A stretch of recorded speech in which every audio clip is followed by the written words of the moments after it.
une AMG GT à 169 km/h. 171 km/h pour une vitesse limitée à 90. C'est conscient. Et vous avez serré la gorge? Oui.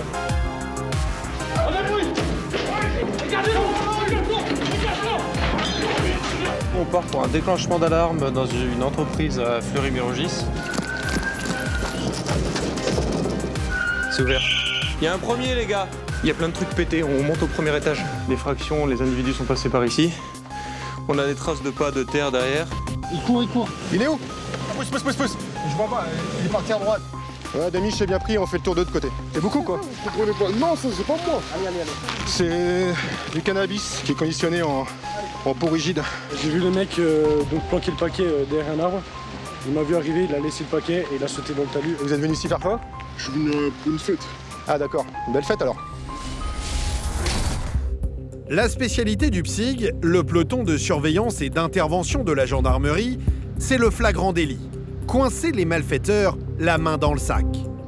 Mais il leur arrive parfois de protéger un voleur pour éviter qu'il ne se fasse lyncher. Ça c'est bon, c'est quoi là? Ma clé? Ce soir-là, à Évry, au sud de Paris, Cyril, cet adjudant de 47 ans, va vivre cette drôle d'expérience. À peine parti en patrouille, un premier appel tombe à la radio. Un homme aurait été passé à tabac. Le centre opérationnel nous annonce juste que le différend porterait sur un scooter. Le requérant n'arrive pas à voir la personne depuis chez lui. Dans un premier temps, Cyril et ses collègues pensent avoir affaire à une bande qui s'en serait pris à un jeune homme pour le dépouiller.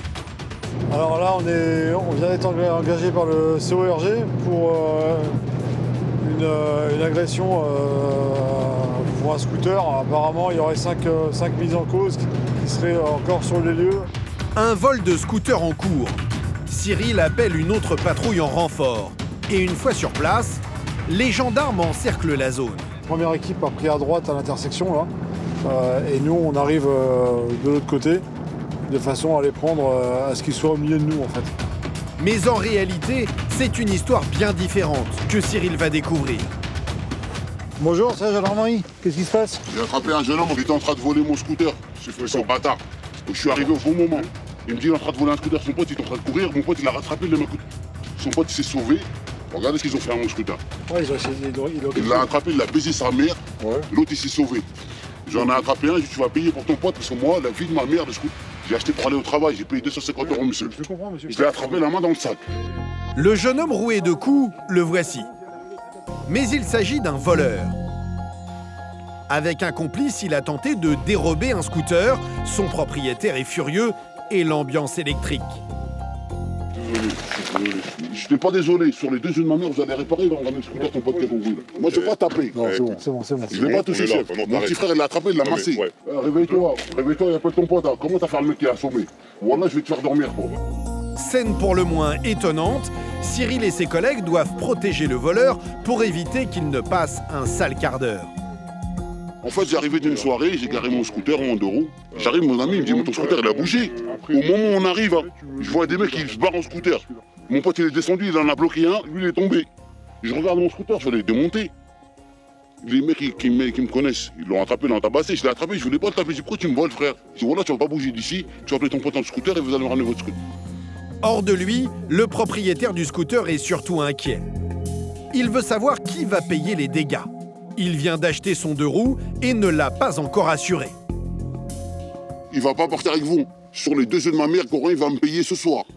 Ouais, mais ça marche comme ça. Il va me ramener son pote, ça marche comme ça, frère. T'es énervé? Écoute-moi 2 secondes. Vas-y, il n'est pas encore assuré. Comment ça se passe? Là, il va y avoir un arrangement à l'amiable. Le voleur maladroit reconnaît immédiatement les faits. Mais Cyril s'inquiète surtout pour sa santé. Il a reçu plusieurs coups au visage. On avise ses parents. Ouais. Une fois que ses parents sont avisés, il faut que lui il aille à l'hôpital. On a obligatoirement appelé les pompiers parce que le gosse est un peu tuméfié et on a pris attache, comme il est mineur, on a pris attache avec les parents. Je pense qu'il a dû prendre 1 ou 2 coups au visage. Alors que les pompiers le prennent en charge, le propriétaire du scooter, lui, est bien décidé à se faire justice lui-même. Vous déposez plainte? Moi, j'ai déposé en plainte, il va me ramener son pote, il va me ramener le scooter qu'ils avaient, qui se sont sauvés. Donc tu veux pas déposer plainte? Que tu veuilles ou non déposer plainte. Oui. Pour l'instant, tu restes avec nous 2 secondes, Voilà. d'accord? Tu redescends un petit peu, d'accord? Que tu sois énervé, c'est normal. C'est ton bien, on a essayé de te le voler. Maintenant, là, la priorité, c'est le soigner. Le gamin, t'as vu, il a du sang partout sur le visage. Les petits fils de pute, ils ont volé 2 scooters, et il y en a un, il s'est pas qu'un scooter, l'autre, il a fait son blessé. Sauvez-moi, tout se passe bien. Si c'était moi, il me ramenait en Est-ce que je prison. peux terminer? Ah, mais non, c'est pareil. La vie de ma mère, j'étais 3 fois en prison pour un manque rien, viens là, Karim menotte. Il a des petits curly, il fait son petit fragile. Arrêtez de voler, ça sert à rien. Il y a du boulot, il y a des trucs. Même ils m'auraient demandé, je l'aurais prêté. Le voleur mineur sera présenté à un juge pour enfants. Des vols à répétition qui créent des situations tendues, le quotidien des gendarmes de la banlieue sud. Allez, bonne soirée les gars. En région parisienne, le département de l'Essonne, 1 300 000 habitants, et pour veiller sur eux, 800 gendarmes, dont ceux de la compagnie d'Evry.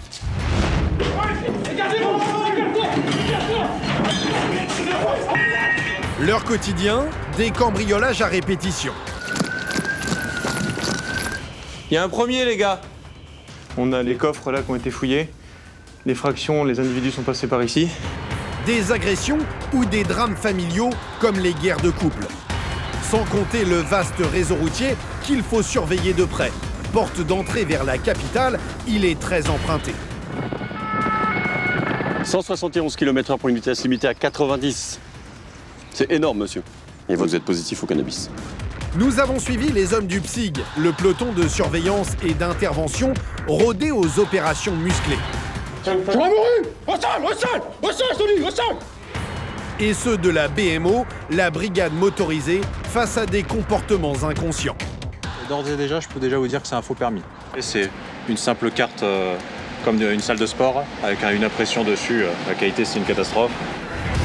Vous suivrez Cédric, ce lieutenant de 38 ans, spécialiste des interventions à risque.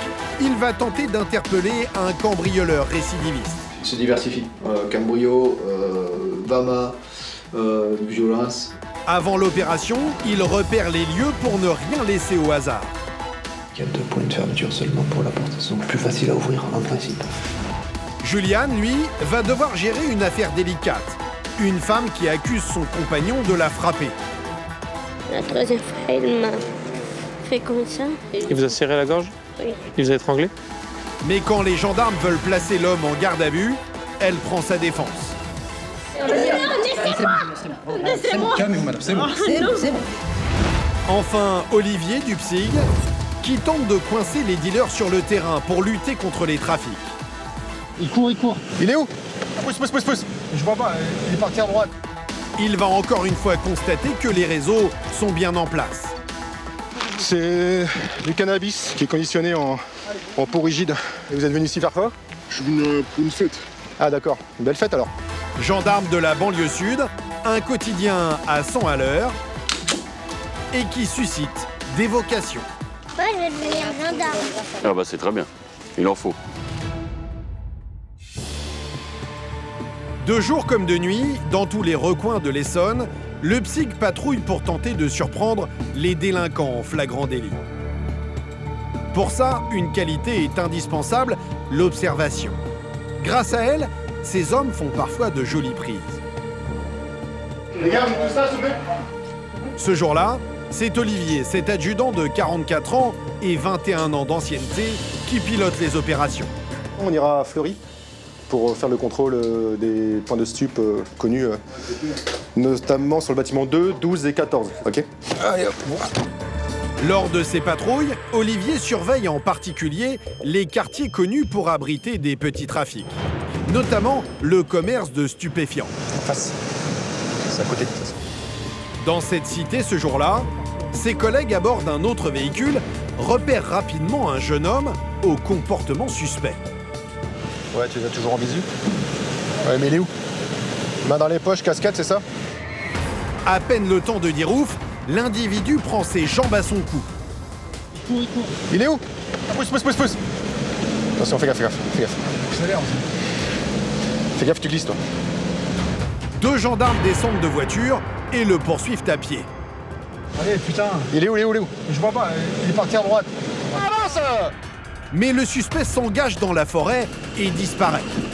Ok, on fait le tour de l'autre côté. Olivier va tenter de le prendre à revers. Pas question de le laisser s'échapper. Il pense avoir affaire à un dealer. Donc du coup, on est passé sur un point de stup et du coup, il y a eu un échange entre un dealer présumé et un client. Et la personne a pris la fuite à notre vue. Et on va essayer de contourner les bois pour récupérer de l'autre côté. Une fois de l'autre côté de la forêt, On va sortir là. les gendarmes s'élancent vers le suspect pour lui barrer la route. Ouais, Demi, j'ai bien pris, on fait le tour de l'autre côté. Mais ils n'auront pas besoin de courir très longtemps. Affirmatif, il a été appréhendé par la première équipe à pied qui est partie. Un peu plus loin, Olivier retrouve ses collègues qui ont coincé le jeune suspect dans ce fossé. Et voilà pourquoi il a pris la fuite. C'est du cannabis qui est conditionné en peau rigide pour la vente. Le suspect n'avait pas intérêt à croiser les gendarmes avec cette marchandise sur lui. Pour vente de stupéfiants, il encourt désormais 5 ans de prison. Alors aussitôt, il se défend. Ah monsieur, je vous jure que c'est pas à moi, monsieur. Ouais, bien sûr. Ouais. Je vous jure que c'est pas à moi. Bah non, c'est au voisin. Sur le chemin du retour, les gendarmes découvrent d'autres pochons que le dealer présumé semble avoir semés derrière lui. Ouais, bah t'as acheté beaucoup, quoi. Vous comprenez pas? Non, ça c'est pas moi. Ouais. Et tais-toi, vaut mieux que tu te taisses là. Sur le cheminement, on a trouvé au fur et à mesure du conditionnement. Une interpellation en flagrant délit. Le résultat d'une observation attentive des gendarmes. Le jeune homme semblait ne pas avoir la conscience tranquille. On a vu cet individu qui sortait au niveau du coiffeur, au niveau du fresh barber. Et là, on a vu que dans son regard, il était un peu méfiant.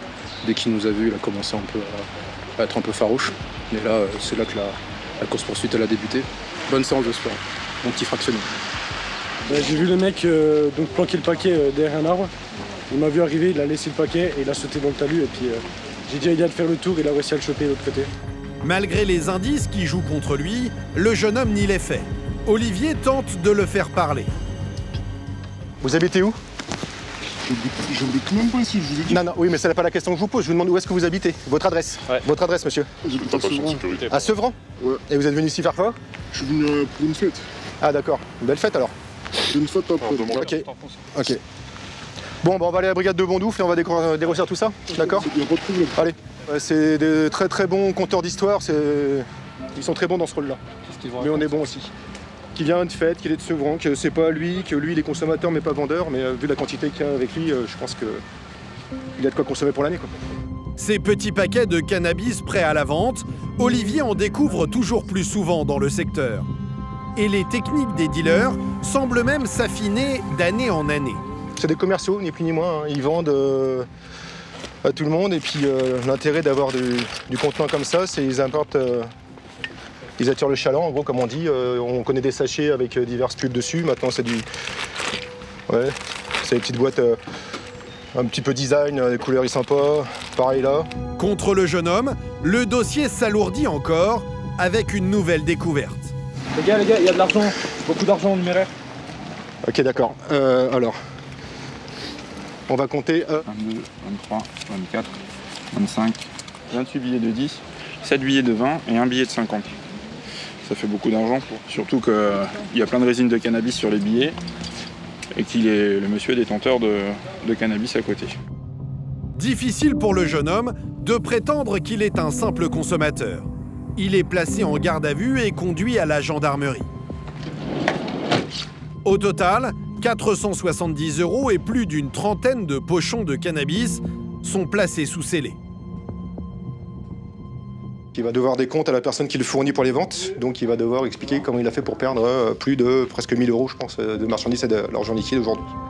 Le jeune homme, qui s'avérera être mineur, comparaîtra bientôt devant une juridiction spécialisée. Son argent a été saisi.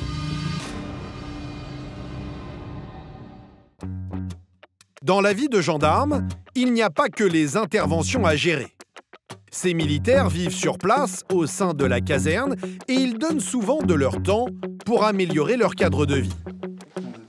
Ouais, bon, on fait comme ça et on va combler après avec du silicone. Aujourd'hui, nous retrouvons Cyril et ses collègues, en plein travaux manuels pour rénover ce bâtiment. Le double face, tu préfères qu'on le mette directement sur le sol ou Eh ben on fait comme ça. Un chantier qui a démarré il y a déjà plusieurs jours. Et les gendarmes refont tout du sol au plafond, peinture, décoration, parquet. C'est bon les gars? Vous en sortez? Il faut apprendre à se débrouiller, apprendre à bricoler. Pour ma part, il y a des choses que je ne savais pas faire avant de rentrer en gendarmerie. J'arrive maintenant à les faire tout seul, à me débrouiller. Et j'en apprends encore après plus de 25 ans de service, j'en apprends encore. La preuve encore avec Omar, où j'apprends à poser des lattes au sol. Un gendarme doit savoir s'adapter en toutes circonstances. Et parmi les petites mains ce jour-là, Juliane, 33 ans. Sa mission, installer cette guirlande lumineuse. Un travail de précision. Juliane fait appel à sa créativité pour mettre en valeur son unité, le PSIG. Mais ce jour-là, il va vite se retrouver dans une toute autre ambiance et devra traquer des malfaiteurs, l'arme au poing.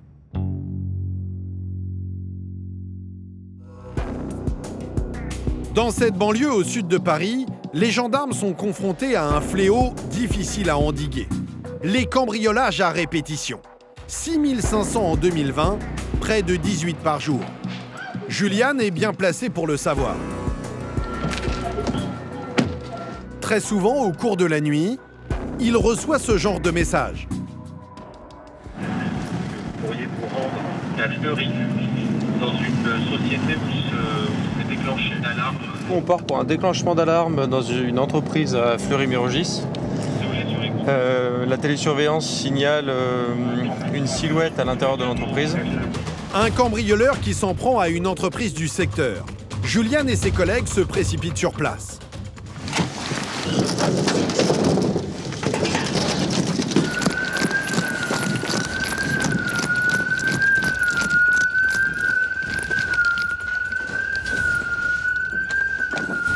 C'est ouvert, entreprise ouverte les gars, entreprise ouverte. Seb, tu m'entends, on va commencer à rentrer. À tout moment, ils peuvent tomber nez à nez avec les intrus. Seb,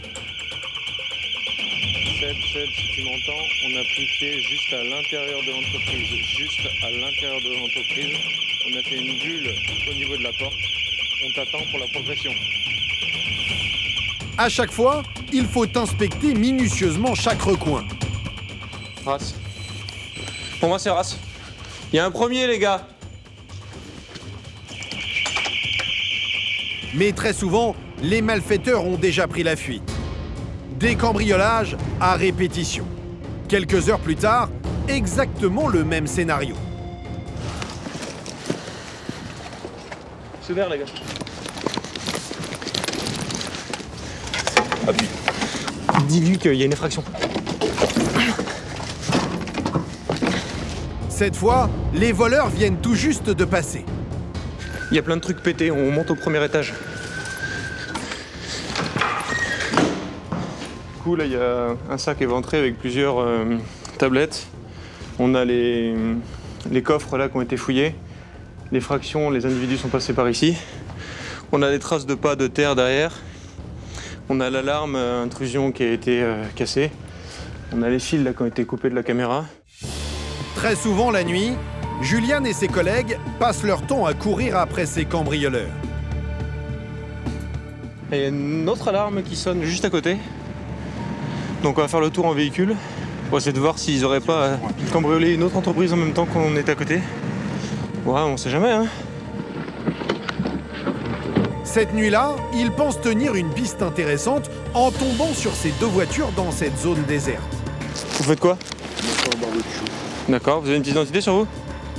Mais après vérification, rien à leur reprocher. On vous contrôle du coup parce qu'il s'est passé des choses juste à côté et que vous correspondez au signalement de ce qu'on nous a donné. Ah d'accord. C'est pour ça qu'on est là. Et forcément, les véhicules correspondent. Donc, désolé du dérangement. Passez une bonne soirée. Au revoir. Des cambrioleurs insaisissables, mais qui commettent quand même parfois une petite erreur.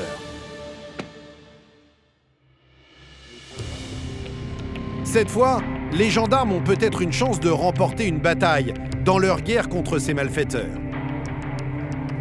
Cédric, ce lieutenant de 38 ans qui commande le PSIG, prépare l'interpellation de l'un d'entre eux.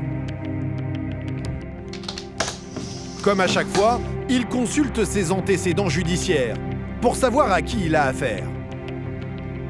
Un port d'arme blanche, par exemple, il a déjà été pris pour ce genre de truc.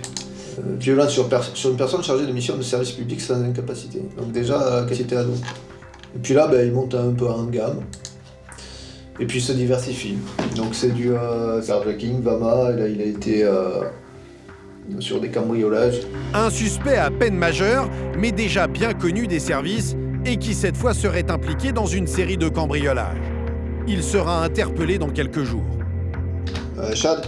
Ce matin, Cédric et Chadi, son collègue, vont inspecter le terrain autour de son domicile, histoire de ne pas avoir une mauvaise surprise le jour J. On appelle ça un repérage.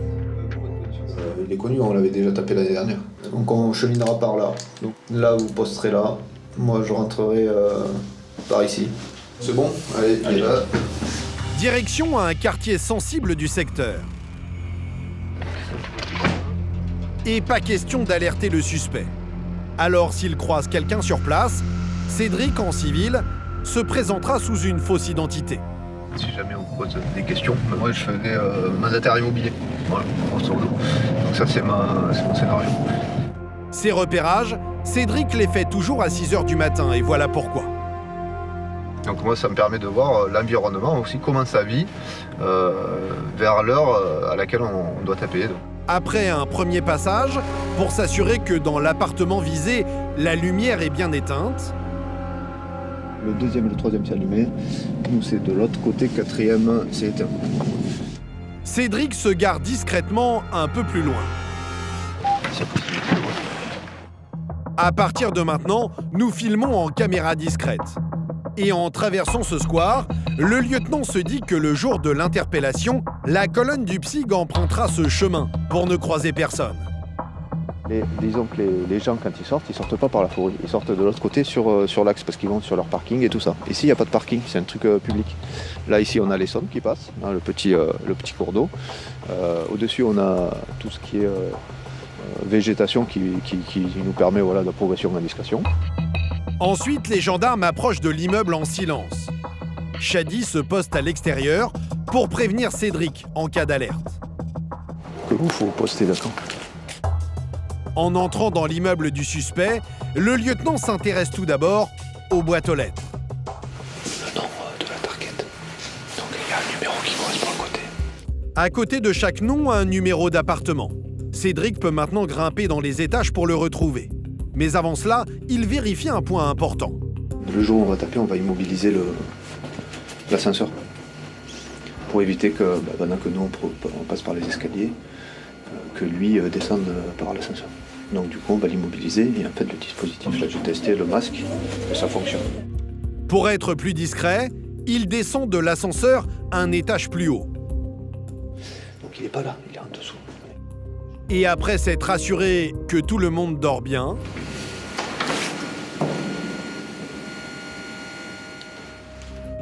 il s'engage dans le couloir. L'appartement du suspect se trouve derrière cette porte. Cédric en prend la mesure. Si la justice lui donne l'autorisation d'effraction, il utilisera le dispositif le plus adapté. Celle du target, il y a 2 points de fermeture. Donc on peut présumer qu'il y a 2 points de fermeture seulement pour la porte. Ce ne sont pas des portes avec des fermetures sur les hauteurs. Donc plus facile à ouvrir en principe. Cédric ne s'attarde pas plus longtemps. Même à 6 h du matin, il pourrait faire une mauvaise rencontre. Désormais, les gendarmes connaissent le terrain. Et puis voilà quoi. Mais le jour de l'interpellation, l'opération va-t-elle se dérouler comme prévu?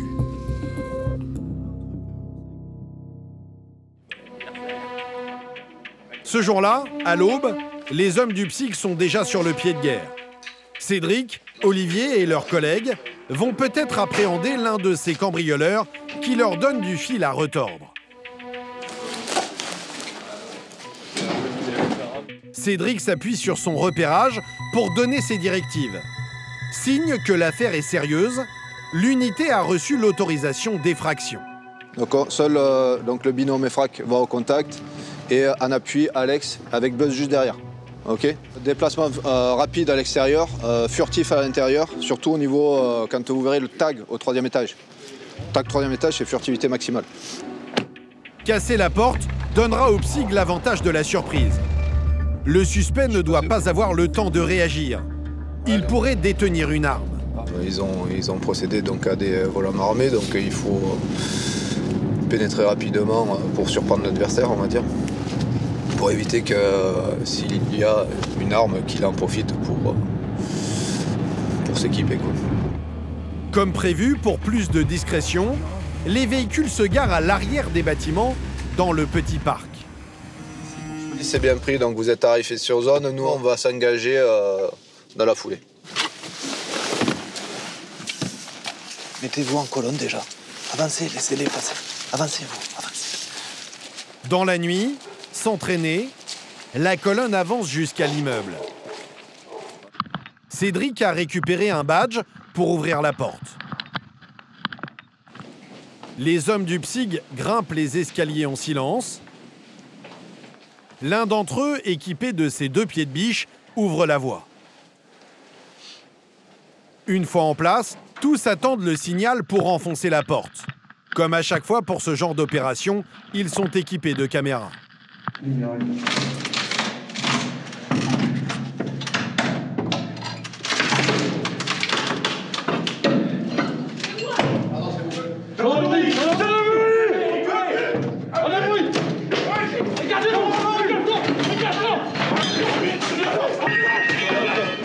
Les gendarmes fouillent les pièces les unes après les autres.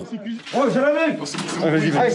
Pourquoi tu te caches? Pourquoi tu te caches? Vas-y. C'est parce qu'on ne suit pas, maman. Ton oncle. Ma mère m'a dit que... Ok, vas-y, tu me parleras plus tard. T'as rien de dangereux sur toi? Non, j'ai rien. Ok, ton prénom. Ok. Oudarguet est interpellé. L'homme était caché dans les toilettes. Il sera bientôt placé en garde à vue. Une perquisition commence pour tenter de retrouver des objets volés. Nous ne sommes pas autorisés à la filmer. Comme à chaque fois, Cédric, lui, est soulagé que personne de son équipe ne soit blessé. On a appréhendé l'objectif, donc la mission s'est déroulée correctement. Ce qu'il faut, c'est juste identifier quel est l'objectif, s'assurer que c'est bien lui, et puis moi, après, je laisse la place aux enquêteurs. Placé en détention, l'homme attend son procès. Et quelques heures plus tard, les gendarmes vont croiser la route d'un autre genre de délinquant qui va tenter de tromper leur vigilance en jouant les faussaires. La banlieue sud près d'Évry est un axe de passage très fréquenté, emprunté par ceux qui rejoignent la capitale ou qui en ressortent.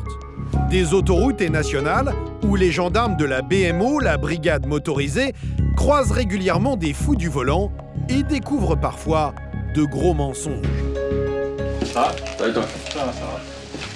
Ce jour-là, c'est Romain, ce maréchal des logis-chefs de 32 ans, qui va encore une fois en faire l'expérience. Avec ses collègues, il se poste sur cette nationale, au bout d'une longue ligne droite où certains inconscients tentent régulièrement de battre des records de vitesse. 2 kilomètres en amont, un de leurs collègues, posté sur ce pont, relève les vitesses. Et au bout de quelques secondes seulement, première infraction. Ouais, pour interception, on a Zafira gris clair. Il est à 154 km/h, 154. Est-ce que c'est bien reçu? Plus de 60 km/h au-dessus de la limite, un permis qui s'envole. Vous allez vous stationner à droite sur le parking. C'est Romain qui va s'occuper de son cas. Et il va découvrir bien pire encore. Bonjour monsieur. Vous coupez votre moteur s'il vous plaît? Donc si on vous contrôle de base, c'est pour la vitesse. Vous avez été mesuré à la vitesse de 154 km/h au lieu de 90. Donc déjà ça, il y a un problème. Votre permis de conduire, vous l'avez obtenu comment? D'accord. Parce que ça, moi, d'ores et déjà, je peux déjà vous dire que c'est un faux permis. Vu la qualité d'impression... Permis du capteur. D'accord. Et je l'ai passé ça en Espagne. D'accord. Non, ça, vous l'avez pas passé, vous l'avez acheté en Espagne. D'accord. Ok. De toute façon, là, je vais déjà aller faire quelques vérifications. D'accord. Mais je vous invite déjà à changer de version. Parce que... Moi, je vais pas l'acheter dans le permis. D'accord. Alors ça va être compliqué entre nous si vous commencez déjà à mentir. Ça marche? Je vous informe, on est formé pour la détection des faux permis, des faux documents. Ça, vu la qualité d'impression, je vous dis déjà c'est un faux permis. Romain n'a aucun doute, il s'agit d'un faux permis, une vulgaire copie. Mais l'homme persiste. Avec le permis de Cap-Vert, j'ai essayé de passer ici. Ouais. Ils se sont dit qu'ils ne vont pas passer. J'y allais. Ouais, il n'y a pas d'échange, d'accord. J'ai contacté un ami à Espagne, qui habitait là-bas en Espagne, j'ai pu passer mon permis de conduire. D'accord. Et vous... J'ai allé là-bas pour passer le permis. D'accord, ça marche. Je vous laisse quand même réfléchir à votre version, je reviens.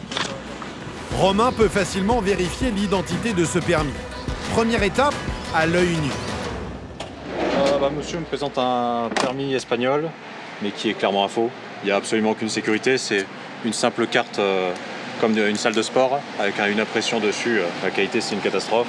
Le monsieur me confirme qu'il a passé son permis en Espagne. Je vais faire déjà quelques vérifications. Deuxième méthode, les ultraviolets. Là, je passe aux UV pour voir si le document réagit. Et en fait, un document qui n'est pas sécurisé, tout ce qui est blanc, ça devient bleu fluo. C'est comme ça qu'on sait qu'un support, en tout cas, n'est pas sécurisé. Et là, ça réagit quand même bien aux UV. Et enfin, l'examen à la loupe. Là, je regarde la qualité d'impression du fond, surtout, qui est pas très propre. Faux permis et très gros excès de vitesse, bref, la totale. Et l'homme n'en est pas à son coup d'essai. Il a déjà été interpellé pour une conduite sans permis avec un faux permis. Il a déjà dû être condamné. Donc là, il serait en état de récidive. Bon, après, c'est souvent ça au final. Parce que si la personne roulait correctement, on le choperait peut-être quasiment jamais. Mais en fait, ils se sentent intouchables étant donné qu'ils n'ont pas eu cette notion où ils ont dû passer le permis, ça leur a coûté cher. Et ils ont dû travailler pour se le payer. Là, c'est un truc qu'ils payent 150 €, donc ils se sentent un peu intouchables. Ils se disent, à la limite, je me fais contrôler, je ne perdrai pas de points, j'ai pas de permis. Sauf que conduire sans permis, ça peut coûter cher. Jusqu'à 1 an de prison et 15 000 € d'amende. Monsieur, je reviens vers vous. Est-ce que vous maintenez un petit peu votre version ou vous avez d'autres choses à me dire? Sachant que, je vous informe, j'ai regardé vos antécédents judiciaires. Je sais ce qui s'est passé en novembre 2018. Vous avez été contrôlé déjà pour une conduite sans permis avec un faux permis. Permis 2018. Ouais. Ça s'oublie pas. C'était pas un faux permis, c'était un permis américain. Un permis américain? Oui. Enfin, dis donc, vous voyagez pas mal. Vous posez votre téléphone, s'il vous plaît. Vous le posez à côté. Voilà, très bien. Vous allez venir avec nous derrière le véhicule, on va procéder à une palpation de sécurité. On va partir chez nous. Et avant de partir, Romain fait une nouvelle découverte troublante. Est-ce que vous pouvez me faire parvenir également, il y a une carte de stationnement handicapé au milieu. Je veux voir ce que c'est. Ça, c'est du mari de ma tante. D'accord. Et pourquoi vous avez ça? Parce que des fois, j'ai ramené à l'hôpital de ma tante. Ouais, enfin, c'est une photocopie, ça, vous n'êtes pas censé l'avoir. Je vais le garder également. Quelque chose qui m'a interpellé, c'est une carte de stationnement handicapé, une photocopie au milieu. Il n'y a pas de raison de l'avoir, donc je préfère la garder, je ferai les vérifications plus tard. Romain semble être tombé sur le roi des faussaires. En France, on estime que plus de 700 000 usagers de la route conduiraient sans permis.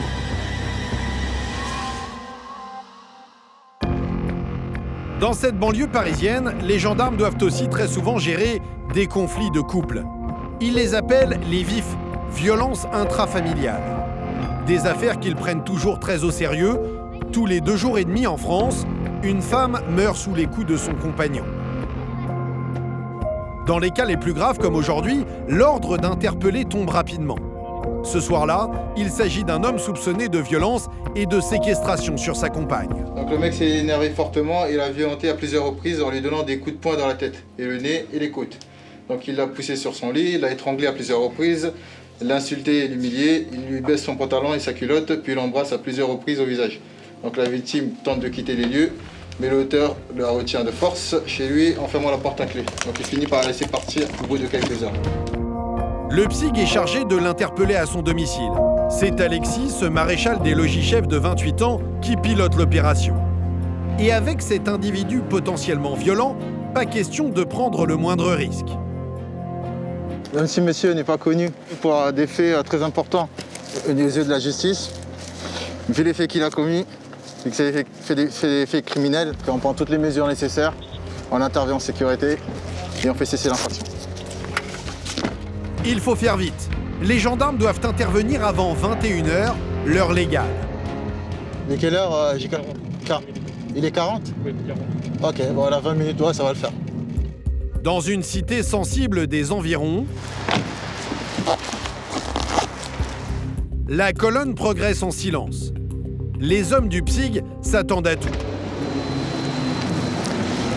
Check boîte aux lettres. Grâce aux boîtes aux lettres, ils repèrent le numéro de l'appartement.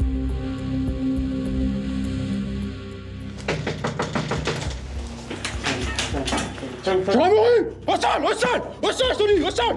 Au sol!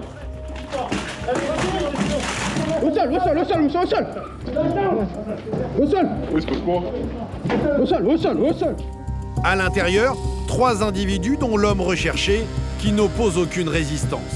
Individu appréhendé, donc on a bien fait de monter en puissance. Ils étaient 3 dans l'habitation.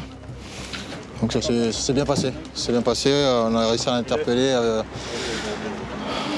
en sécurité. Cette fois, l'affaire a été rondement menée. Mais certaines situations donnent aux gendarmes beaucoup plus de fil à retordre.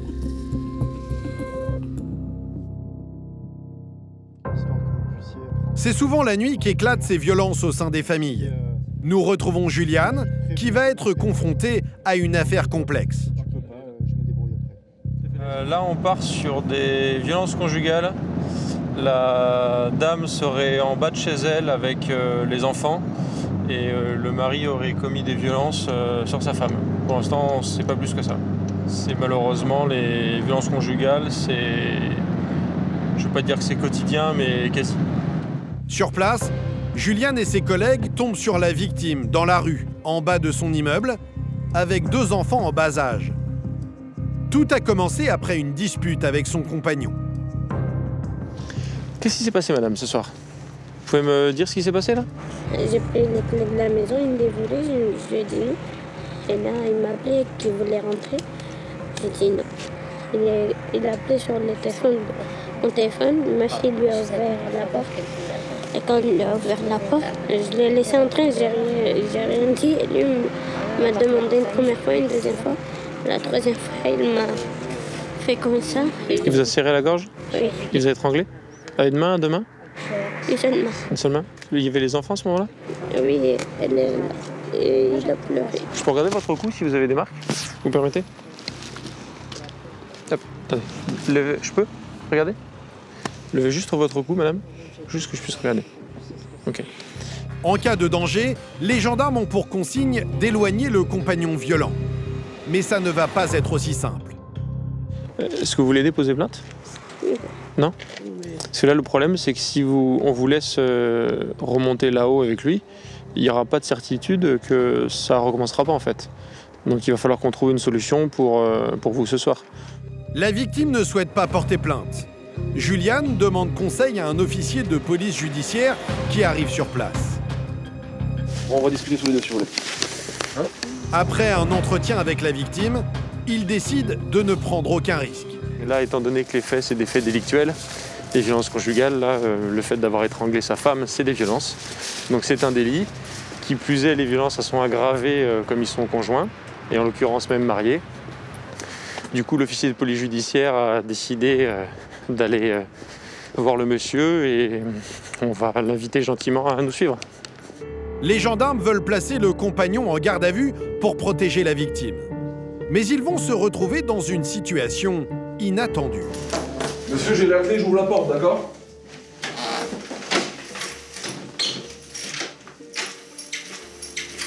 Bonjour.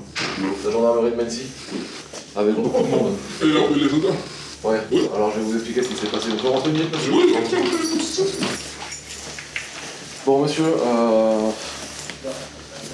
il y a votre dame qui nous a déclaré que vous l'aviez attrapé par la gorge et vous l'aviez eu et voilà.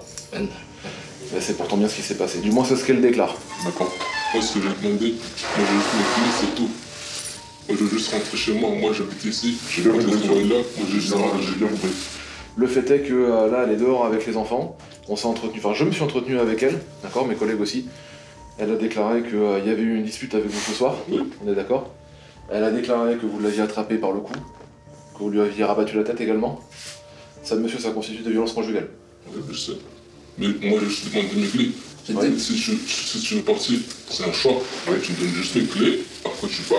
Oui. Mais sauf que depuis 17h, je suis dans le froid. Non, mais je sais bien, monsieur. Mais il n'empêche que malheureusement, des violences ont été commises et vous savez ce que c'est en ce moment. Vous savez ce qui se passe en cas de violence en ce moment? Non, je sais pas. Bah, vous êtes placé en garde à vue, monsieur. C'est sérieux? Absolument. Donc les mains sur le mur, s'il vous plaît. L'homme se laisse interpeller. Mais au même moment, contre toute attente, sa compagne entre dans l'appartement et prend sa défense. Madame. Madame, s'il vous plaît. Non. Madame, s'il vous plaît. Non, venez avec nous. Votre collègue m'avait pas dit ça. Madame. Non, comme les enfants, ils vont pas. S'il vous plaît, madame, s'il vous plaît. Oui. C'était pas ça qui a été convenu, non. Madame, s'il vous plaît. Ne forcez pas, madame. Il n'a pas porté plainte. Mais là, c'est pas une question de porter plainte. Vous avez été placé en garde à vue, c'est tout. Vas-y, venez. Vas-y, Aurélien, vas-y. Non sans mal, les gendarmes parviennent à faire sortir son compagnon. Mais la femme cherche à le suivre dans la rue, laissant ses enfants derrière elle. Madame, ça sert à rien de forcer, là. Ça sert à rien de forcer. Occupez-vous de vos enfants, au lieu de vous occuper de votre mari, là. Vous pouvez pas partir en courant dans Fleury-Mérogis et en laissant vos enfants tout seuls dans l'immeuble, là. Restez avec elle, restez avec la petite, madame, restez avec la petite.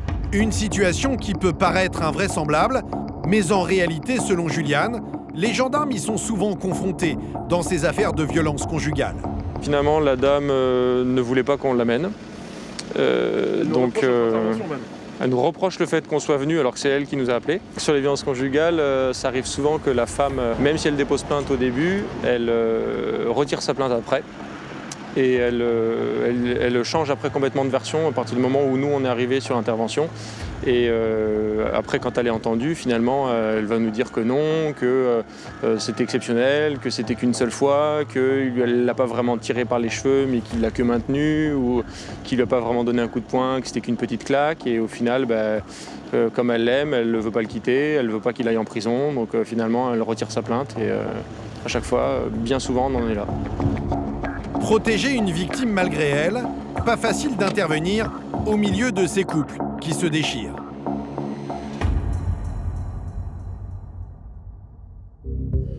Le lendemain matin, les gendarmes vont tenter de sauver d'autres vies, sur la route cette fois.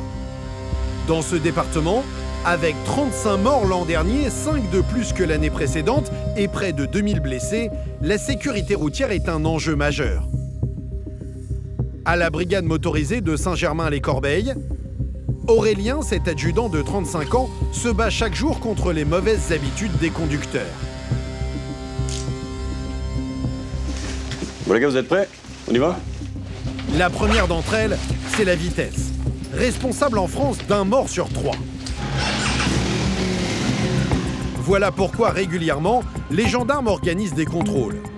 Direction cette nationale, limitée à 90 km/h, sur laquelle beaucoup de conducteurs se prennent pour des pilotes de course.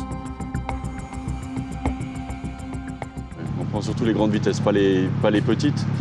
Disons qu'on veut prendre les gens qui sont les plus dangereux pour les autres, c'est-à-dire les vitesses au-delà de 40 km/h, pour aujourd'hui en tout cas. L'un de ses collègues relève les vitesses au radar. Et à peine installé, Aurélien entend un chiffre à peine croyable. Une AMG GT à 169 km/h. À 169 169 km/h. Presque le double de la vitesse autorisée.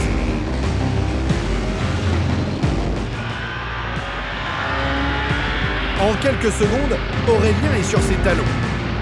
Le chauffeur pilote cette voiture de sport.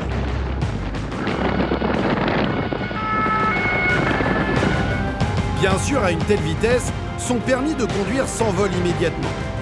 Et voilà pourquoi le jeune homme a pris de tels risques.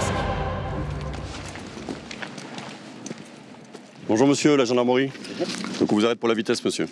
Vous avez été contrôlé à la vitesse de 169 km/h, vitesse mesurée.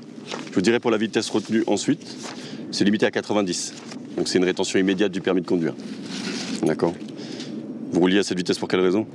Parce que quelqu'un qui m'a fait une dépassement devant. D'accord. Et vous êtes énervé. Venez avec moi s'il vous plaît. Agacé par un autre conducteur, il a appuyé sur l'accélérateur. Aurélien va tenter de lui faire comprendre qu'il a mis des vies en danger.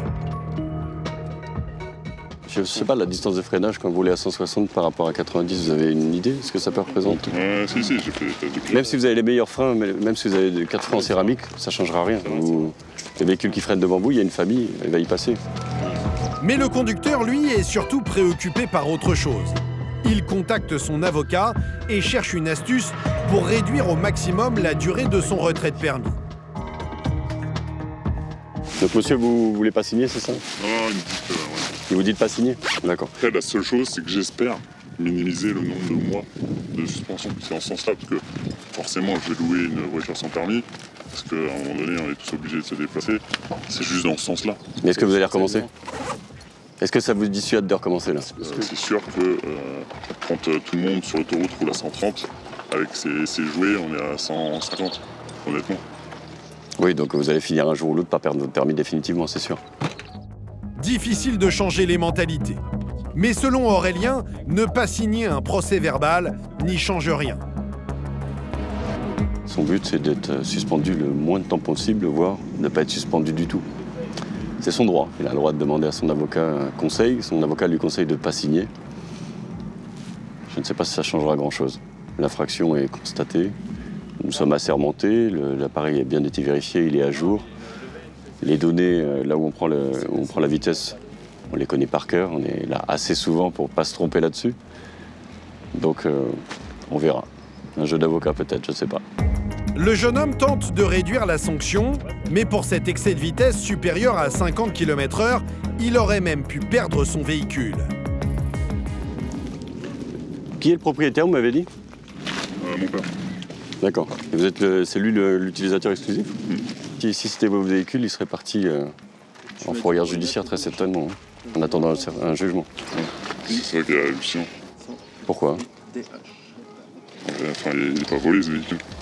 Dans ce sens. Là, on parle pas de vol. Là, on parle de sécurité routière. Je pense que le message est absolument pas passé. Je pense que monsieur n'a pas pris conscience du danger qu'il pouvait représenter. Il se pense meilleur pilote que les autres. Aurélien n'en revient pas. Et le plus incroyable, c'est que 10 minutes plus tard, il va tomber sur un conducteur encore plus inconscient. Alors je vais avoir un SUV gris à 171 km/h. 171, encore plus vite, encore plus dangereux. Une nouvelle fois, les motards le rattrapent en quelques minutes.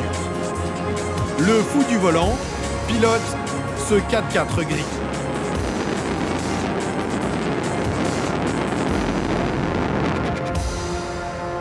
Et les gendarmes ne sont pas au bout de leur surprise. 171 km/h pour une vitesse limitée à 90. C'est énorme, monsieur. On va procéder à la rétention immédiate de votre permis de conduire. Un père de famille totalement irresponsable. Il roule à tombeau ouvert et à l'arrière, les enfants sont mal attachés. La ceinture de sécurité, les enfants, on va faire un petit rappel rapidement. Voilà. Parce que là, si t'as un accident, ouais, mais si t'as un accident, là, ça va te casser toutes tes côtes. Surtout que papa roule vite. Hein. Ça serait mieux d'avoir la ceinture. Hein, monsieur? 171 km/h avec 2 enfants à l'arrière. Et votre femme? Messieurs, dames, c'est aussi à vous, en tant que parents représentant légaux, et vous, monsieur, en tant que conducteur, à vérifier que vos enfants ils aient la ceinture mise correctement, quoi. 162 km/h retenu. Son permis est aussitôt suspendu. Et quand Aurélien vérifie le permis de sa femme, qui pourrait prendre le volant à sa place, surprise. Oula, attends, elle doit fumer. Je pense qu'il doit fumer, attends, je vais voir. Une forte odeur et des traces de cannabis. Alors ce conducteur a-t-il commis cet énorme excès de vitesse sous l'emprise de stupéfiants? Est-ce que vous avez consommé hier soir? Ce matin? D'accord. On va vous soumettre au dépistage? Oui. Vous voyez le coton qui est au bout? Vous l'imbibez de salive, s'il vous plaît. C'est bon, monsieur. Vous pouvez mettre le coton ici. Merci, je vais le faire. Je ne sais pas si vous vous rendez compte du danger que vous faites prendre à vos enfants. Des risques, plutôt. Parce que là, le moindre carton, je vous garantis pas le résultat, mais presque. Des risques inconsidérés, Aurélien ne croit pas si bien dire. Donc vous êtes positif au cannabis, d'accord? D'accord. Vous n'avez plus de permis, et pour la vitesse, et pour la consommation de stupéfiants. Sachant qu'il vous reste 6 points sur votre permis de conduire. La vitesse, le grand excès de vitesse, c'est 6 points. Les stupéfiants, c'est 6 points également. Énorme excès de vitesse sous l'emprise de stupéfiants. Cette fois, son permis risque bien d'être tout simplement annulé. Le couple va devoir appeler des proches pour récupérer sa voiture. Madame, je ne la laisserai pas conduire. Et je préfère vous le dire, si madame, je la vois au volant, je la contrôlerai pour les stupéfiants. Mais sur ce parking, Aurélien va avoir une autre surprise, qui cette fois va lui redonner le sourire. Cet échange avec l'un des enfants du couple. C'est les 2 recharges de votre pistolet. Là, je parie que c'est la lumière avec le pistolet. La lumière? Où ça, la lumière? Là. Mais non, c'est pas une lumière. C'est un bâton télescopique, ça. Ça fait mal. Moi, je vais devenir gendarme. Ah bah c'est très bien. Il en faut. Il faut passer le concours. Et en plus, le mieux, c'est que tu peux le passer très jeune. Ah bon? Bah ouais. T'as quel âge? 11 ans. Eh bah dans 6-7 ans, tu seras gendarme. Le fils du chauffard veut devenir gendarme. Une lueur d'espoir pour Aurélien. Allez, bonne soirée. Une relève qui ne sera pas de trop. L'an dernier, les gendarmes de l'Essonne ont assuré près de 24 000 interventions, plus de 65 par jour.